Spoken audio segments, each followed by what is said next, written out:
Hello and welcome back to another video. This problem, we have point A is the center of this circle, and we're told the length of arc B, C, right, is 2/5 of the circumference of the circle. And we're asked what is the value of x? Well, if the arc BC is 2/5 of the circumference, then the angle that forms this arc, which is angle BAC, right? This angle x is 2/5 of the entire circle's angle, right? So if you go here and you start there and you go all the way around, the entire circle is 360 degrees, right? So x is 2/5 of 360 degrees.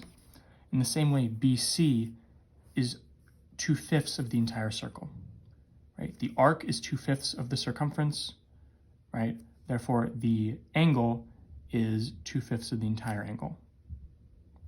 So you just have to take 2/5 of 360 now. So 360 divided by 5 is 72. So you have 2 times 72 degrees.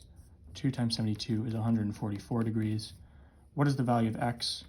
X degrees. X degrees equals 144 degrees. Final answer, 144. Don't write the degree symbol. 144 final answer. As always, thank you for liking and subscribing, and I'll see you in the next video.